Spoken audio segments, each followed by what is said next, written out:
മിശിഹായിൽ പ്രിയമുള്ള സഹോദരി സഹോദരന്മാരെ, പ്രിയമക്കളെ, ഇന്നേ ദിവസം മത്തായി അറിയിച്ച നമ്മുടെ കർത്താവ് മിശിഹായുടെ പരിശുദ്ധ സുവിശേഷം 21-ാം അധ്യായം 42-ാമത്തെ വാക്യം. Saint Matthew's gospel chapter 21 verse 42.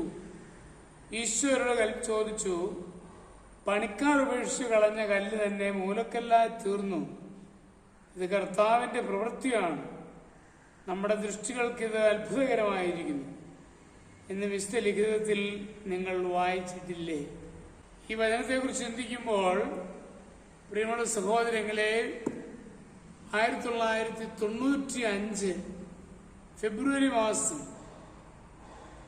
Lassi എന്ന പെൺകുട്ടി നിറവയറുമായി പ്രസവത്തിനായിട്ട് ഒരുങ്ങുകയാണെങ്കിലും തടസ്സങ്ങൾ കണ്ടതുകൊണ്ട് ആശുപത്രിയിൽ എത്തിക്കുകയാണ്.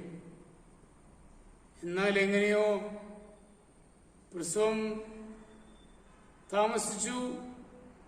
അവസാനം ഇവരെ വന്ന് സിസേറിയൻ നടത്തി കുഞ്ഞിനെ ജീവനില്ലാത്ത ജീവച്ഛവമായി കണ്ട് കുഞ്ഞിനെ ബക്കറ്റിലേക്ക് ഇട്ടു.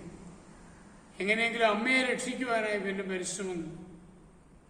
അമ്മയെ രക്ഷിക്കുവാനായിട്ടുള്ള പരിശ്രമങ്ങളുടെ ഇടയിൽ ശ്രദ്ധിച്ചു, ഈ കുഞ്ഞ് ചെറിയ ജീവന്റെ ലക്ഷണങ്ങൾ കാണിക്കുന്നു.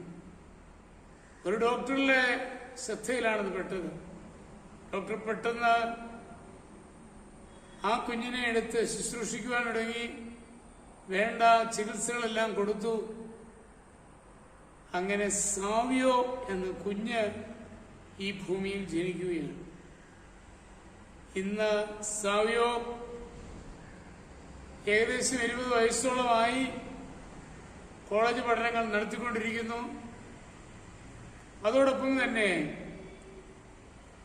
തന്റെ സാമൂഹ്യ പ്രവർത്തനം എന്ന നിലയിൽ ധാരാളം അനാഥ രോഗികൾക്ക് ഭക്ഷണം നൽകുവാൻ നേതൃത്വം നൽകുകയാണ്.